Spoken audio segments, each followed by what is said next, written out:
Yo, what's up, y'all? Welcome back to another video. Welcome back to the channel. My name is Anthony. I go by Bluprint One Ali, and today we're going to talk about this newly released Mustang SC, man, in my opinion about it. First and foremost, let's just get this out the way, is that I really am a nice fan, low-key, of the Ford Mustang GTD.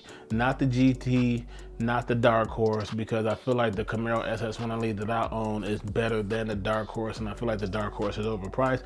But I really like the look, the stance, and everything of the Ford Mustang GTD.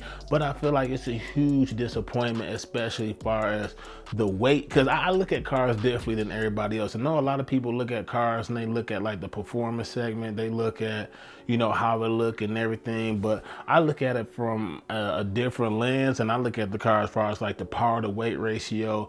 I look at like how much they invested into the car. I look at like the horsepower that they get out of the car, what chassis they decide to go with, and so forth. And just looking at the Ford Mustang GTD, the amount of research and R&D that they put into it, like I was really for the Mustang GTD, and it did good on the Nürburgring, but I feel like there's still a lot left left on the table. And yes, it did do well on the Nürburgring. Yes, it did do good on competing with the Porsche and competing with the C8, I would say, even though it was in last place.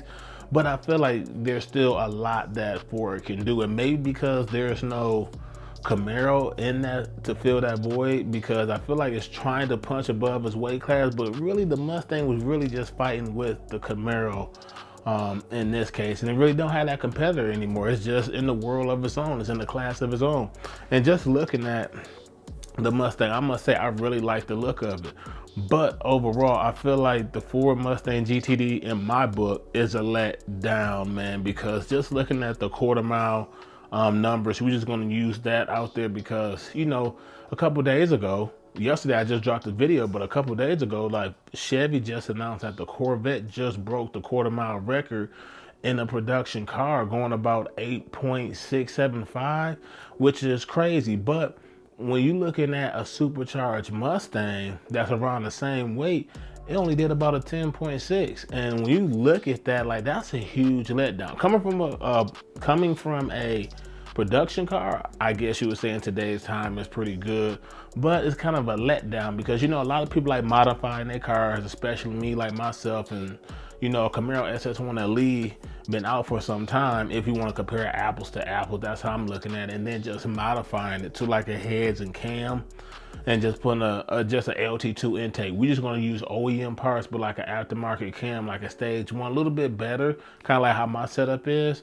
And we making 10.6. You can get 11s, 10.6 or whatever outside of a basic heads and cam package without bumping up the compression ratio, versus, you know, Ford went on ahead and you see how they did they supercharged GTD. They got nice magnetic ride control, multimatic. They got a big ass wing on there, lots of aero and everything. And they still, like, I feel like they came short. They came short. And then just the price that you pay, like, come on now, you paying almost like 300,000 for a GTD versus the Camaro SS1LE. We're just going to use that. Like, let's say I paid 45K for mine, then you heads and cam, you still under 100 grand. We just gonna say like 100 grand, under 80 grand to be honest with you nowadays, just to get that type of horsepower and performance.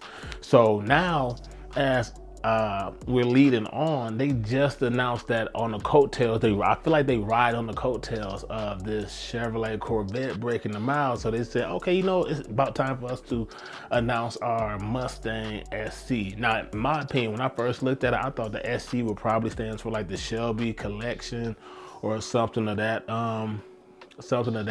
speed, but it stands for supercharged. So looking at that, I feel like that's a huge letdown. Shelby probably would have sold it a little bit more, showing that, hey, it can peak a little bit more towards the GTD platform for less, and maybe.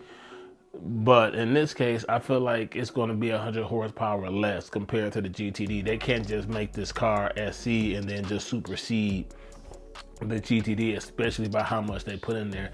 But it makes you wonder, like, why did they decide to come out with this now, especially when they got a lot leaning on this platform. You have the GT, you have the Dark Horse. The Dark Horse is pretty good. Then you have now this SC, and then now you have this GTD. But then it's just like, okay, well, where's this SC really landing? Maybe you got the GT 500. Like, is this where this is replacing this as, the GT 500?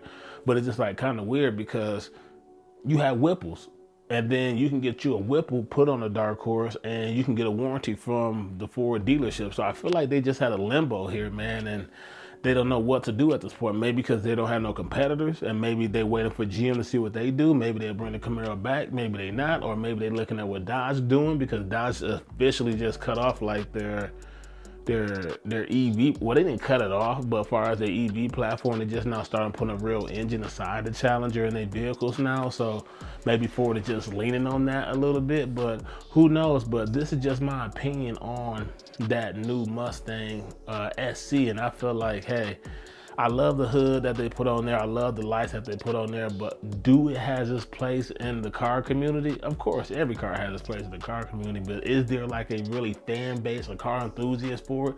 Yeah, there's some that's like die hard for the platform. I'm not gonna say there's not, but overall, is it worth it? Is it worth it? Can you see any value in this going forward? And in my opinion, I don't really see no value for it, but major shout out to Ford for how they put the R&D into these cars, the R&D into making the Mustang what it is today and how far it has came. But I just got done looking at the Camisa, the Haggerty video, where they took the GTD and they compared against both Ford GTs. I don't know why both manufacturers just butcher these names. Like, you got the Ford GT, and then you got the Ford GT Mustang, and then you got the Ford. But you guys already know what I'm getting at here. But it's just the fact that you look at the Ford GTD and how much does it cost compared to both Ford GTs, and those are pretty much very, very expensive cars that you want to see on the road. But the fact that when you look at the video, like, it only like a car length ahead of the Ford GT, and in my book and in your book, when you guys look at it, I would assume that the Ford GT is definitely way more aerodynamic than the Ford GTD, and far as weight wise and everything. But when you look at it, it's just like, man, that's how much you pay? Is it really worth it to get the GTD? You guys just competed with the GTD and that's all you got? Like, it did great on a road race. Don't get me wrong. On a road race, yeah, it did good. But like, from a dig, it's just like, dang, that's all you got. But that's why I started this video up, because I'm not like a really Mustang fanboy. I'm really a Chevy gang. I really like Camaros, and that's my car of choice. But I like all cars. I respect all builds, and I just like to voice my opinion. I want to know what's your opinion on this new Ford Mustang SC, and do you guys think it's worth it or not? And I'm making this video for everyone. Even though my fan base is for Camaros, yes, I'm getting more into the automotive content, and that's why I want to just bring to you guys my opinion about all builds and not just being laser focused into one as I has been. So like that's going to wrap this video up. If you guys like this video, you guys know what to do. Drop a comment below and hit that like button. And also just, yeah, let's talk in the comment section, because you guys know I talk back. So like that, I'll see you in the comment section. Peace.